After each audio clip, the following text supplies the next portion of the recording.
Senhor, continuando na Tua presença, nós pedimos uma porção dobrada do Teu Espírito, que o Senhor continue nos orientando, nos conduzindo em toda a verdade. Unja os meus lábios gaguejantes, me dê a língua do sábio, em nome de Jesus. Amém.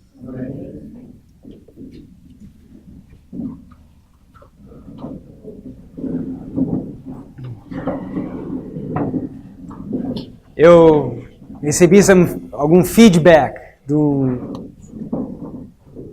Gustavo com relação ao prumo e a linha. Ele disse assim: rapaz, olha só, a linha representa a linha de juízo representa a linha, e o prumo de justiça representa os marcos. Eu sei, legal, funciona bem. Eu também queria ler uma citação. O versículo 17 fala: regrarei o juízo pela linha. Então Deus vai julgar o povo pela linha. E a justiça pelo prumo. Isso nós estamos nos referindo a Isaías 28, 17. Regrarei o juízo pela linha e a justiça pelo prumo. Então Deus regra o juízo pela linha e a justiça pelo prumo. É o caminho, são as três etapas, né? As linhas reformatórias. Eu queria ler também para vocês um texto, não está na apostila essa. A referência é VSS em inglês, 325. Parágrafo 2. Porque existem aquelas pessoas que podem dizer, tá, mas para que a gente tem que entender essas coisas? O que é importante? Eu quero pregar é Cristo. Só o que importa é você fazer uma mensagem cristocêntrica e pronto. Aonde que está Cristo nessa mensagem? E não, essas críticas. E aí ela diz assim: ninguém está desculpado, ninguém é desculpável, aquele que diz, eu não quero ter nada com essas mensagens especiais. Eu vou pregar somente a Cristo, entre aspas. Ninguém pode pregar a Cristo e apresentar a mensagem como está em Jesus, a menos que apresente as verdades especiais que é para vir diante das pessoas no tempo presente. Quando esses desenvolvimentos importantes estiverem acontecendo. Então, ela nos diz que ninguém tem o direito de dizer, eu não quero mais saber dessas mensagens especiais. Eu vou pregar Cristo somente. VSS 325. Escreve no quadrinho. Eu já digo o livro.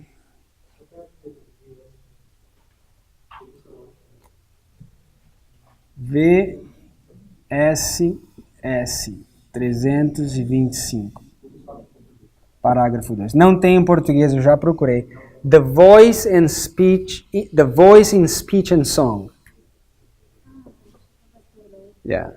The Voice in Speech and Song. VSS 325, parágrafo 2. Song. Uhum.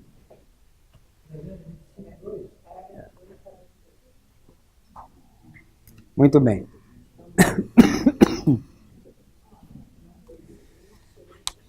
Página 44. Nós vamos ler rapidamente a primeira visão que ela tem sobre aquele caminho, sobre aquela vereda. Vamos ver o que a gente consegue captar aqui. Página 44, o parágrafo começa dizendo: enquanto eu estava orando junto ao altar da família. Todos encontraram? Enquanto eu estava orando junto ao altar da família, o Espírito Santo me sobreveio. E pareceu-me estar subindo mais e mais alto da escura terra. Voltei-me para ver o povo do advento no mundo, mas não o pude achar. Quando uma voz me disse, olha novamente e olha um pouco mais para cima. Com isso olhei mais para o alto e vi um caminho reto e estreito, levantado em lugar elevado do mundo. O povo do advento estava nesse caminho, a viajar para a cidade que se achava na sua extremidade mais afastada. Tinham uma luz brilhante colocada por trás deles no começo do caminho, a qual um anjo me disse ser o clamor da meia-noite. Essa luz brilhava em toda a extensão do caminho e proporcionava claridade para os seus pés, para que assim não tropeçassem. Se conservavam um olhar fixo em Jesus, que se achava precisamente diante deles, guiando-os para a cidade, estavam seguros.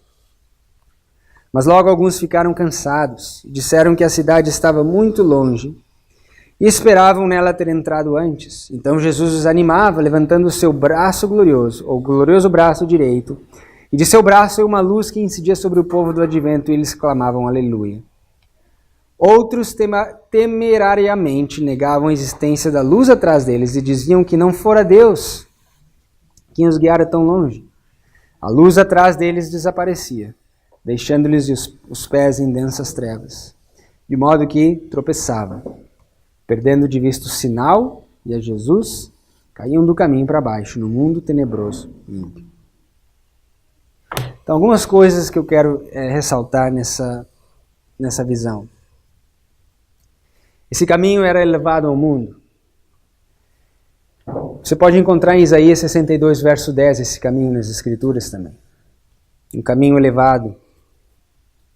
E ali ela encontra o povo do advento andando naquele caminho.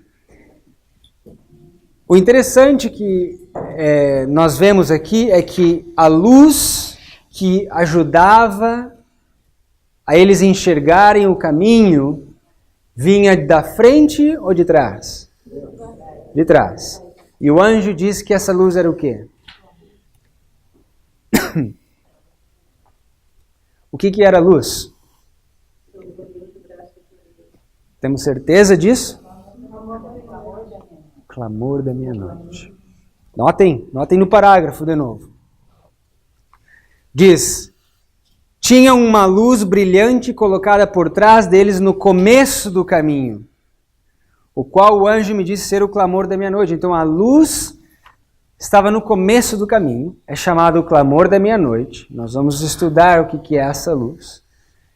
E ela ajudava e brilhava por toda a extensão, ou por parte da extensão, ou só o começo da extensão. Veja, essa luz brilhava em toda a extensão do caminho. Aonde que o caminho finalizava? Na Nova Jerusalém, na cidade. Então quer dizer que essa luz do clamor da meia-noite, ela começou no começo, e ela continua brilhando até o final, até nós chegarmos à Nova Jerusalém. O clamor da meia-noite, a luz do clamor da meia-noite, e notem o que eu vou falar, a luz do clamor da meia-noite proporcionava claridade para os teus pés, para os meus pés, para que assim não, o quê? Tropeçasse. O que proporcionava claridade para que nós não tropeçássemos? Você acredita que Cristo é apto para nos deixar de tropeçar? Veja o que a Bíblia diz em Judas, capítulo 1, verso 24.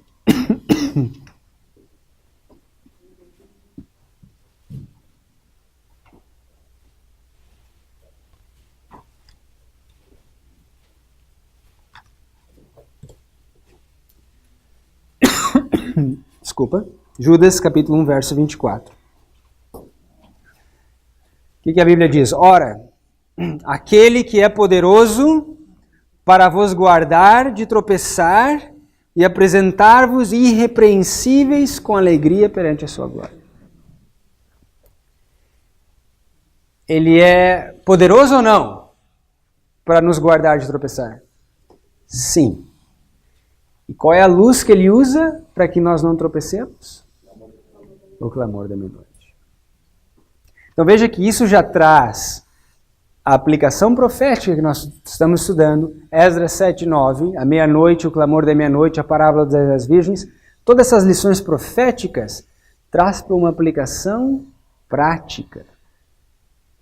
Se você quer andar nesse caminho e deixar de tropeçar, você precisa aceitar a luz do clamor da meia-noite. Porque aqueles que rejeitavam a luz, o que acontecia com eles?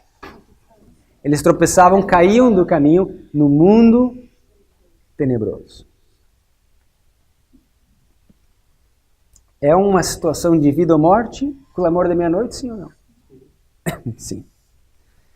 Abra comigo em 2 Pedro.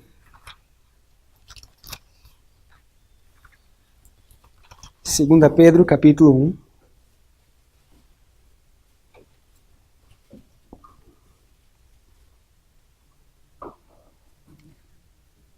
Segunda Pedro, capítulo 1, verso 10.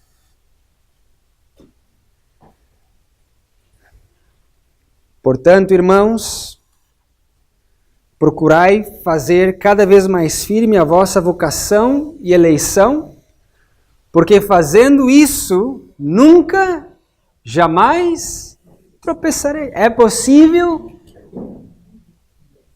deixarmos de tropeçar, sim ou não? Veja, nós temos que dar atenção à luz que brilha por trás de nós, que vai iluminar todo o nosso caminho até a Nova Jerusalém, que ela nos diz ser o clamor da meia-noite. Essa luz vai nos ajudar a não tropeçarmos, pois Cristo é poderoso para nos fazer não tropeçar. Agora, o que Pedro nos diz é que procurai fazer cada vez mais firme a vossa vocação e eleição, porque fazendo isso jamais tropeçareis. O que ele quer dizer? Fazei firme a vossa vocação e eleição. O que isso quer dizer? Abra comigo em Apocalipse capítulo 17.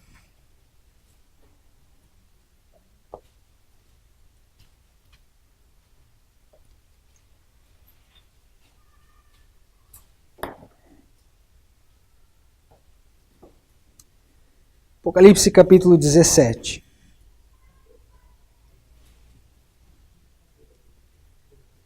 O que é você ser eleito? Faça da vossa eleição, da vossa vocação e eleição certos, a fim de que não tropecem.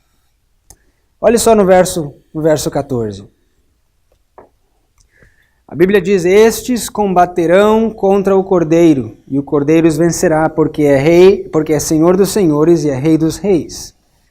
Vencerão os que estão com ele, chamados, eleitos e fiéis. Então vejam, existem 3 etapas aqui. Basta você ser chamado, sim ou não? Não. O ser chamado é apenas o primeiro passo.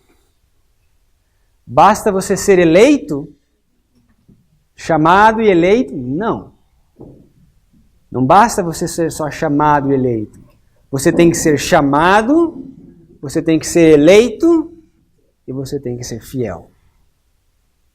É como se fosse um cone.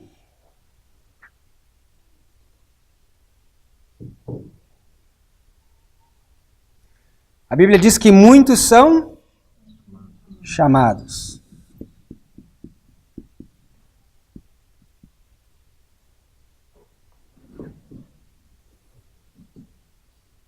Poucos são os escolhidos. Você tem os chamados, primeiro. Você tem os eleitos.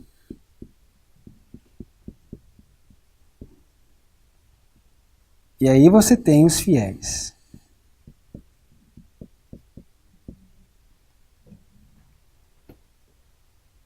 Está vendo como vai diminuindo? Vai diminuindo o grupo. Isso nós podemos ver na história, de forma muito simples. Quanto Quanto mais perto do terceiro teste, menos pessoas você tem. Isso aconteceu na história milerita de forma muito clara. Então, por que você acha que são 3 etapas? O que isso está representando? São os 3 degraus, as 3 mensagens. Veja essa citação. Próxima citação, página 44.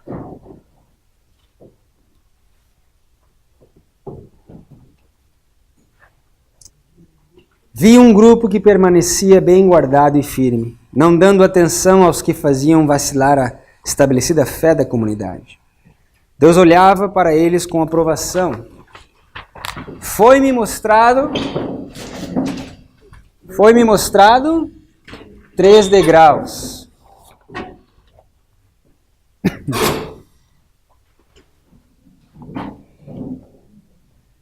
Três degraus. A primeira, a segunda e a terceira mensagens angélicas. Disse meu anjo assistente: ai de quem mover um bloco, mexer um alfinete dessas mensagens. A verdadeira compreensão dessas mensagens é de vital importância. Veja, não deixe ninguém dizer para você que não é tão importante assim, que você não precisa entender esses 3 degraus, porque ela diz, ela é de vital importância. A palavra vital, para mim, tem uma conotação de vida. Quando você vai tirar o seu pulso, é os sinais vitais. Quer dizer, é uma questão de vida ou morte. O destino das almas depende da maneira em que elas são recebidas. O nosso destino depende da forma que nós recebemos essas mensagens. De novo fui conduzido às 3 mensagens angélicas e vi que alto preço havia o povo de Deus adquirido a sua experiência. Esta foi alcançada através de muito sofrimento e severo conflito. Deus os havia conduzido passo a passo até que os pusera sobre uma sólida plataforma inamovível. Vi pessoas aproximarem-se da plataforma, examinar-lhe o fundamento. Alguns com alegria imediatamente subiram para ela. Outros começaram a encontrar defeito no fundamento. Achavam que se deviam fazer melhoramentos. E então a plataforma seria mais perfeita e o povo muito mais feliz. Alguns desceram da plataforma para examiná-la. Declararam ter sido ela colocada erradamente.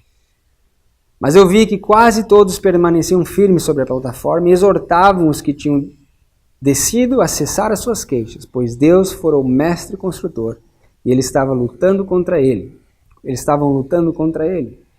Eles consideravam a maravilhosa obra de Deus, que os levara à firme plataforma. Em união levantaram os olhos ao céu e com alta voz glorificaram a Deus. Isso afetou alguns dos que se tinham queixado e deixado a plataforma, e contritos subiram de novo para ela. Minha atenção, ela continua dizendo, foi chamada para a proclamação do primeiro advento de Cristo. João foi enviado no espírito e poder de Elias a fim de preparar o caminho para Jesus. Os que rejeitaram o testemunho de João não foram beneficiados pelos ensinos de Cristo, de Jesus. A oposição da parte deles à mensagem que predizia a sua vinda colocou-os onde eles não podiam prontamente receber a melhor evidência de que ele era o Messias. Satanás levou-os a rejeitarem a mensagem de João Satanás levou os que rejeitaram a mensagem de João a ir ainda mais longe, a ponto de rejeitar a Cristo e crucificá-lo. Com este procedimento, colocaram-se onde não podiam receber a bênção do dia de Pentecostes, o que lhes teria ensinado o caminho para o santuário celestial. E aí continua a citação. E aí no final do parágrafo, onde você está vendo em negrito, diz, e pela rejeição das 2 primeiras mensagens, os adventistas ficaram com o entendimento entenebrecido, que não podiam ver qualquer luz na mensagem do terceiro anjo, que mostra o caminho para o lugar santíssimo. Então veja que ela compara o que aconteceu na época de Cristo com o que aconteceu na época dos mileritas. Aqueles que rejeitaram a mensagem de João não poderiam ser beneficiados pela mensagem de Jesus e não se beneficiaram pelo dia de Pentecostes. Foi quando Cristo foi inaugurado no santuário celestial, no lugar santo. Aqueles que rejeitaram a primeira mensagem angélica não puderam ser beneficiados pela segunda mensagem angélica e também não se beneficiaram com o entendimento da terceira mensagem angélica quando Cristo entra no lugar santíssimo. Então ela faz essa comparação. Da mesma forma, na nossa história, nós temos que receber as mensagens na sua ordem. Chamados, muitos são chamados. Nós vamos ver que quando essa primeira mensagem recebe poder, com o anjo de Apocalipse 18 descendo em 11 de setembro, quando aqueles 2 edifícios descem também, muitos começam a ser chamados. Muitos são chamados. Mas pergunta para aqueles que estão na mensagem há bastante tempo e vê quantos desses chamados já abandonaram a plataforma. Subiram na plataforma, como nós lemos nesse texto, começaram a examinar e começaram a dizer, não pode ser. E desceram da plataforma, abandonaram a plataforma. Por quê? Porque é um processo de separação que vai acontecendo. É um funil, vai afunilando até sobrarem os fiéis, aqueles que passam no terceiro teste. Então, no restante do tempo, eu queria mostrar para vocês algumas ilustrações das 3 mensagens angélicas na Bíblia. E aí nós vamos encerrar com uma aplicação dessas ilustrações, uma aplicação final para nós encerrarmos. Então eu queria que vocês fossem comigo em Marcos, capítulo 4. Marcos, capítulo 4. Marcos, capítulo 4.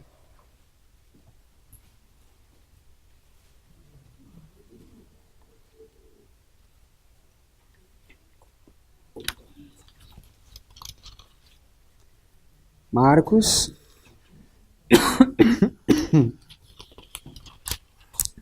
capítulo 4, verso 28. Desculpa, versículo 28. Marcos, capítulo 4, versículo 28.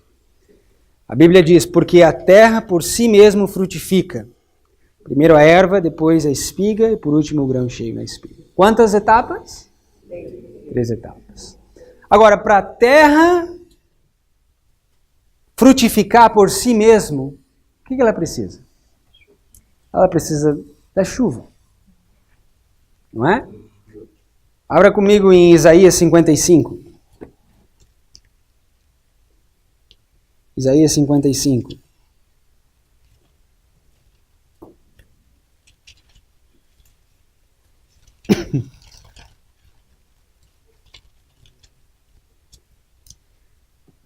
Verso 10, porque assim como desce a chuva e a neve dos céus, e para lá não tornam, mas regam a terra e fazem produzir e brotar e dar semente ao semeador e pão ao que come, assim será a palavra que sai da minha boca. Então, para que a terra possa produzir, brotar, dar semente ao semeador e pão ao que come, primeiro a erva, depois a espiga, e depois o grão cheio na espiga, ela precisa do quê?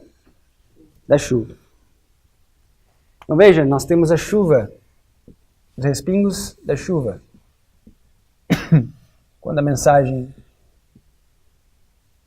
chega em 11 de setembro. E a partir daqui, então, nós temos as 3 etapas.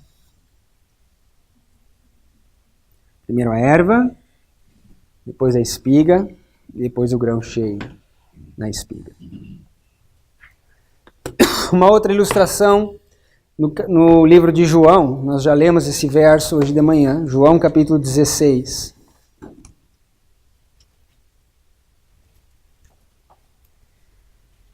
João 16,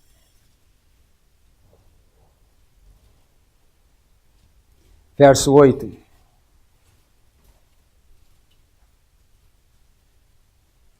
João 16, verso 8. E quando ele, quem é ele? O Consolador, o Espírito Santo, o Espírito da verdade, vier, convencerá o mundo do pecado, da justiça e do juízo. 3 etapas: do pecado, da justiça e do juízo.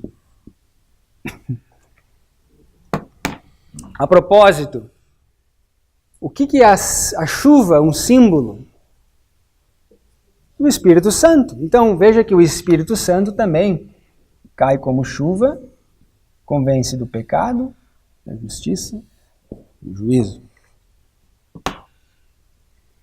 Existem tantas e tantas e tantas, só vou mostrar para vocês algumas.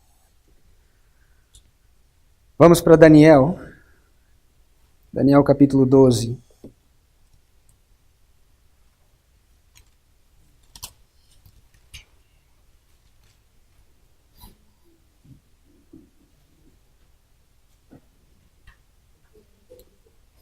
Daniel capítulo 12, verso 10.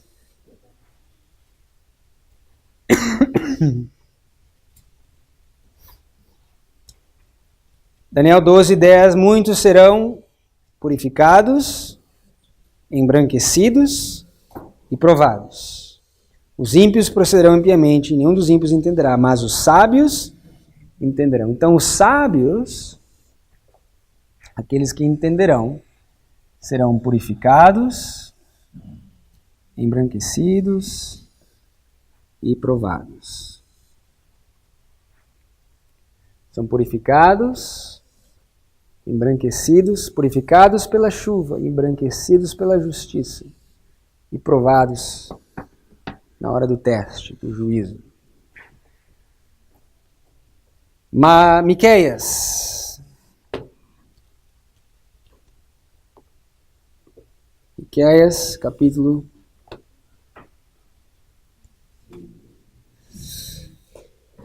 6,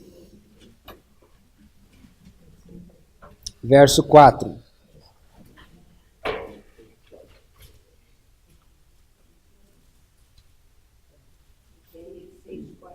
Miqueias, capítulo 6, verso 4.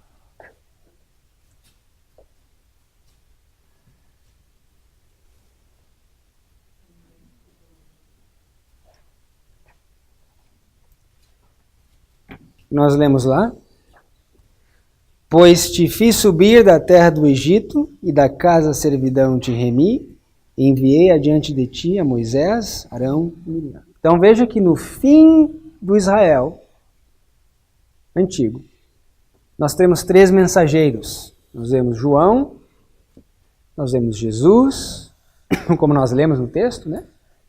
E os discípulos, no dia de Pentecostes. Isso é o final do Israel, mas no começo do Israel nós também temos 3 mensageiros. Quem são esses 3 mensageiros? Moisés, Arão e Miriam. Okay? Abram comigo em Esdras.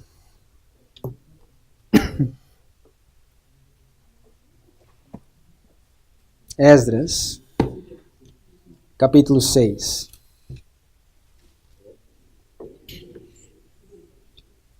Esdras, capítulo 6.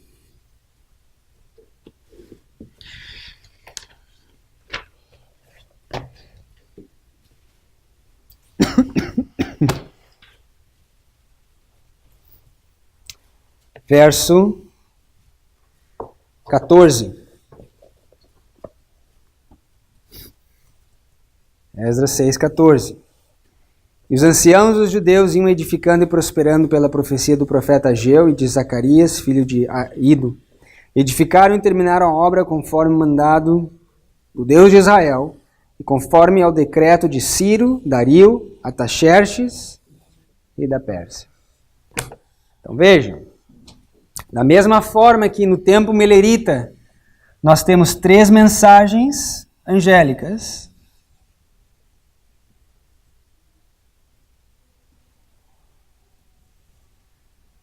O tempo milerita é o fim dos 2.300 anos, certo? No começo dos 2.300 anos, nós temos também 3 decretos. Decreto de Ciro, Dario e Artaxerxes. Então, todas essas ilustrações são símbolos do Evangelho Eterno, que é um processo de 3 passos, 3 degraus, como ela usa o termo. Talvez um dos livros mais interessantes de nós vermos esse processo é o livro de Daniel. A propósito, todas essas mensagens presentes aqui que nós estamos falando, nós estudamos ela no livro de Daniel e Apocalipse.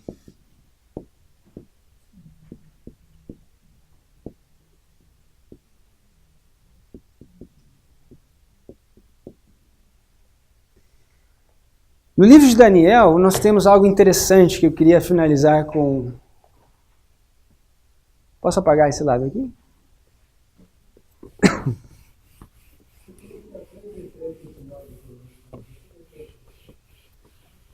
Nós temos os 3 decretos dos reis persas. Ciro, no início, No fim são as 3 mensagens angélicas.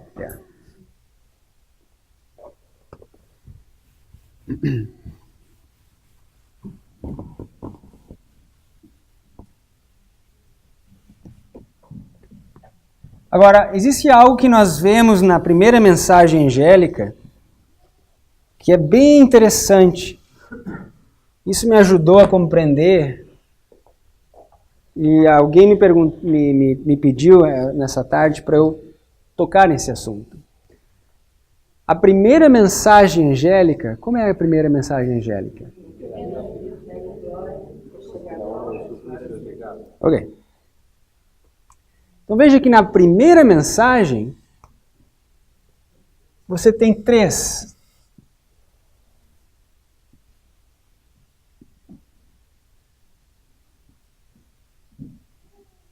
Ok? Aqui você tem então a primeira, a segunda e a terceira.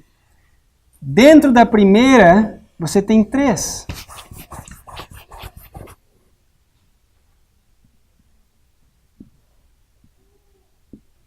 Você tem temer a Deus, dar-lhe glória, que é a hora do seu juízo. Então, veja que dentro da primeira mensagem você tem 3 etapas também. E que a própria primeira mensagem já é suficiente para ilustrar as 3 mensagens angélicas. Temer a Deus, dar-lhe glória, porque a vinda é a hora do seu juízo. O terceiro passo é o juízo. Você tem o primeiro, o segundo e o terceiro. Isso que é temer, é dar glória e adorar. É uma questão de adoração. Adoração, muito bem. Podemos colocar aqui adoração. E aonde que nós vamos exercer essa questão de adoração? Não é no decreto dominical. Então, e o decreto dominical é o juízo para o povo infiel. Então é uma questão de adoração. Mas também é onde o juízo é manifestado. As 2 classes são separadas, né? O teste é manifestado.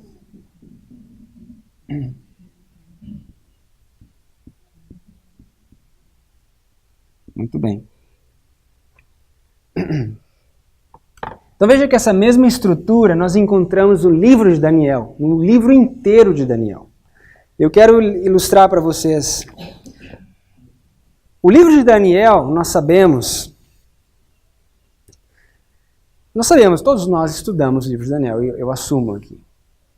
O primeiro capítulo do livro de Daniel é a história do quê?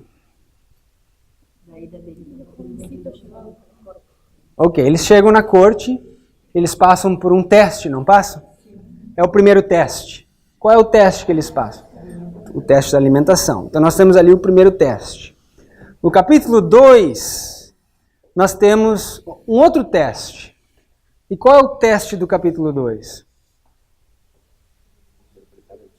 interpretar o sonho, interpretar a visão. A pergunta é, se eles tivessem falhado o primeiro teste, você acha que eles passariam no segundo teste? Não. Então o primeiro teste era um pré-requisito para você passar no segundo teste. Certo? E o capítulo 3, temos um teste? Sim. Teste de adoração. Então, os primeiros 3 capítulos do livro de Daniel representam os 3 testes. Um é pré-requisito do outro. Se eles falhassem o primeiro, não iam conseguir passar no segundo, tampouco no terceiro. Se passassem no primeiro, chegariam no segundo. Se passassem no segundo, chegariam então no terceiro. E se passassem no terceiro, então, seriam os fiéis. Chamados, eleitos, fiéis. Foram chamados para a Babilônia, foram eleitos, passaram nesses testes e foram fiéis quando veio a imagem da besta, o teste do capítulo 3. Então veja que os 3 primeiros capítulos é uma ilustração dessas 3 etapas. Porém, qual é a segunda mensagem angélica? Caiu? Aonde que nós vemos Babilônia caindo no livro de Daniel? Qual capítulo? Capítulo 5.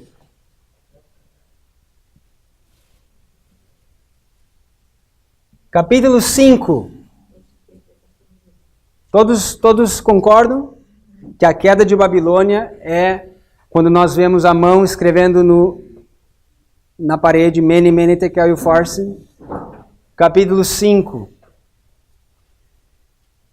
E o capítulo 6, que história é do capítulo 6? Que é um símbolo também da lei dos medos e dos persas que não mudam, que é um símbolo do decreto dominical. Então veja que do capítulo 1 até o capítulo 6 nós temos essa estrutura. Ok? Capítulo 1, vamos dizer aqui, 1 a 3. Aqui nós temos o capítulo 5, mas o capítulo 4 também fala da queda de Babilônia, que é a experiência de Nabucodonosor. Então nós temos o capítulo 1 a 3, capítulo 5, capítulo 6. Porém, o capítulo 1 a 3, já por si mesmo, contém toda essa mesma característica. Vocês enxergam isso? Sim ou não? Ok. Da mesma forma que a primeira mensagem em si já contém as 3. Enxergam? Ok. Nós já usávamos essa lógica desde o início, mas recentemente se descobriu um termo que caracteriza o que nós acabamos de colocar aqui. Esse termo chama-se fractal.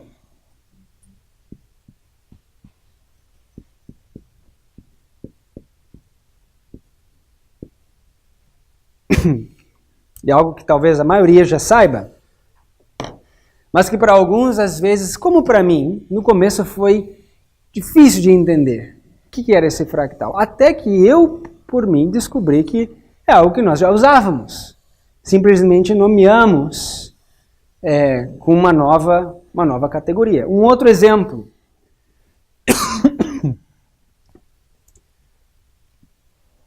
Se encontra nos 7 tempos. Por exemplo, você tem de 723 1798, você tem o meio 538, certo? Todos sabem o que eu estou fazendo aqui, né?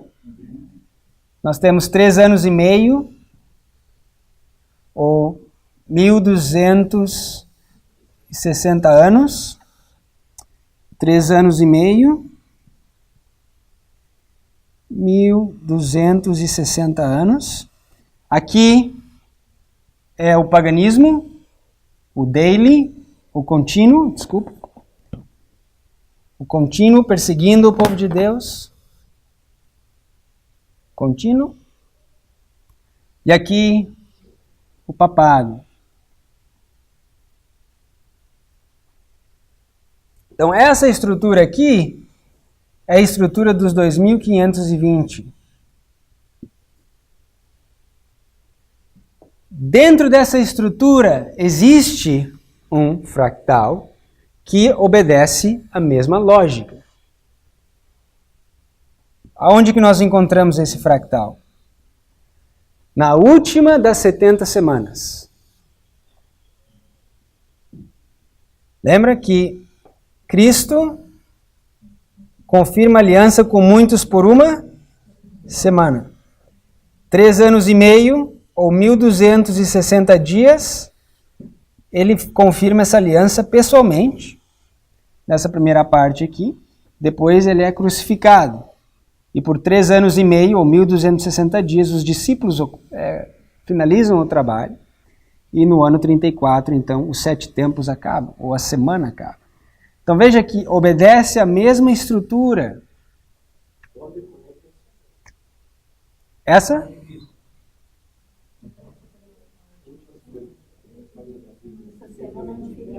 Essa é a última das 70 semanas. Lembra? Em Daniel 9, 24, 70 semanas estão determinadas. E Cristo, em Daniel 9, 27, diz que ele confirmaria a aliança com muitos por uma semana. Essa é a última semana, onde ele confirma a aliança com muitos.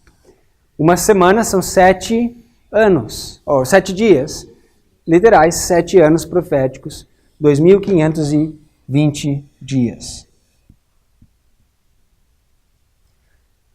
Então, um fractal é exatamente isso, é você ter as mesmas características, ok?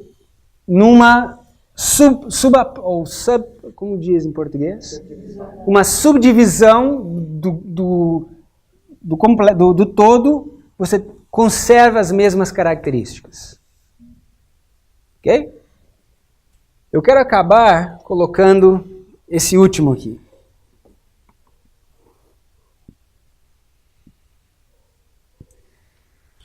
Nós deveríamos saber que a porta da graça é descrita onde? O fechamento da porta da graça é descrito onde? Mateus 24. O lugar mais típico que nós iríamos é Daniel 12. Daniel 12, 1. Fechamento da porta da graça. Ok? Nós sabemos que antes do fechamento da porta da graça haverá um decreto dominical. E nós sabemos que não pode haver uma segunda sem uma primeira. Então, eu vou colocar aqui 11 de setembro só como uma ilustração para tentar fazer esse ponto aqui. Isso aqui, essa primeira linha, é uma ilustração do externo, fora da igreja, lá no mundo. Por exemplo, a Bíblia, no livro de Apocalipse, ilustra o externo e o interno de forma diferente quando você olha as 7 igrejas, os 7 selos e as 7 trombetas. São basicamente os mesmos eventos, mas são aplicações diferentes. As 7 igrejas, mais interno. Os 7 selos, aquilo que está externo, acontecendo externamente. E, claro, impactando a igreja. Nesse caso aqui, nós temos uma linha onde você ilustra o externo. Ok? Para todos, a porta da graça vai fechar em Daniel 12, verso 1. Mas nós sabemos, nós que estudamos as profecias, que o juízo começa primeiro com quem? Pela casa de Israel.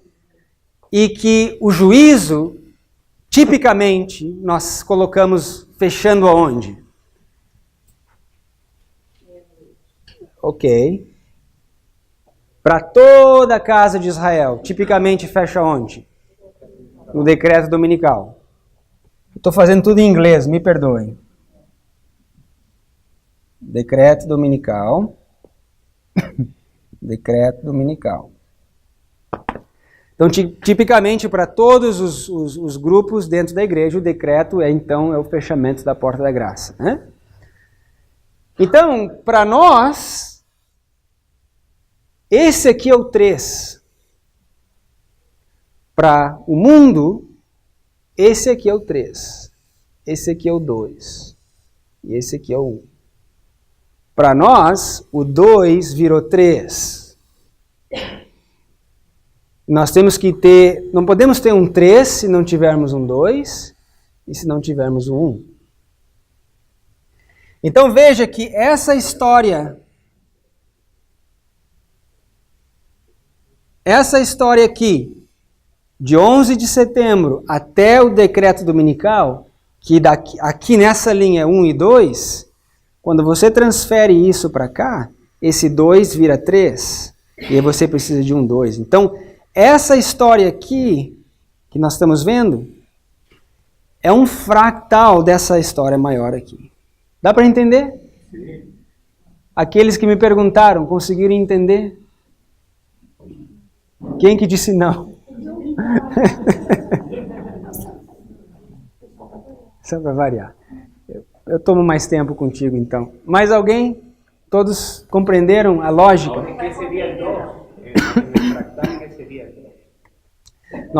Nós vamos chegar. Seria, nesse caso aqui, eu não quero dar muito nome aos marcos para não gerar mais dúvidas, mas aqui nós teríamos o clamor da meia-noite.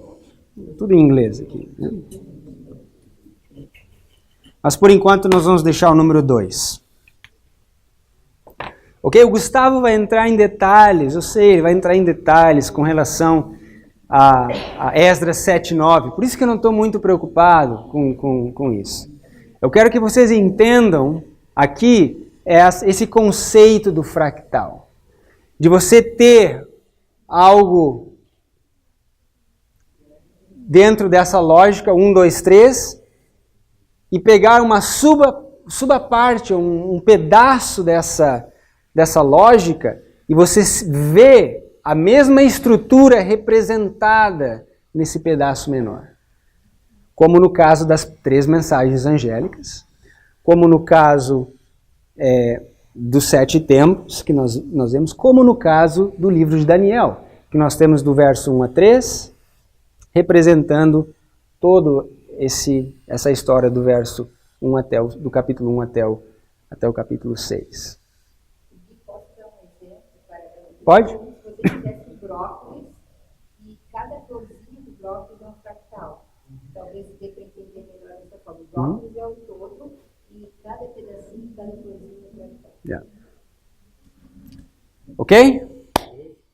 Hora de nós nos despedirmos e depois do pão espiritual nós vamos comer o pão físico.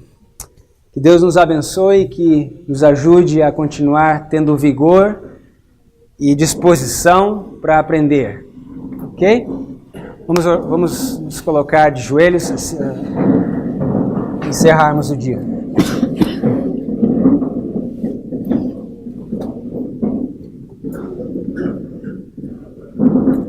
Senhor, obrigado pelos momentos preciosos, solenes que passamos aqui.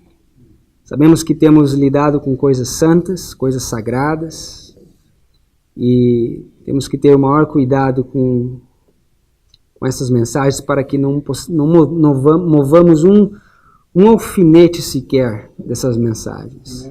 Mensagens que já foram estabelecidas, foram colocadas com muito sofrimento e sacrifício, e nós temos que tirar as nossas sandálias, porque é um lugar santo, uma terra santa ao lidarmos com essas coisas. Obrigado por dar-nos a oportunidade de aprender, estar aqui juntos, estudando essas coisas, que continue conosco agora ao nos despedirmos, que possamos ter uma noite abençoada e pedimos que o Senhor nos traga aqui de volta amanhã no tempo determinado. Em nome de Jesus. Amém.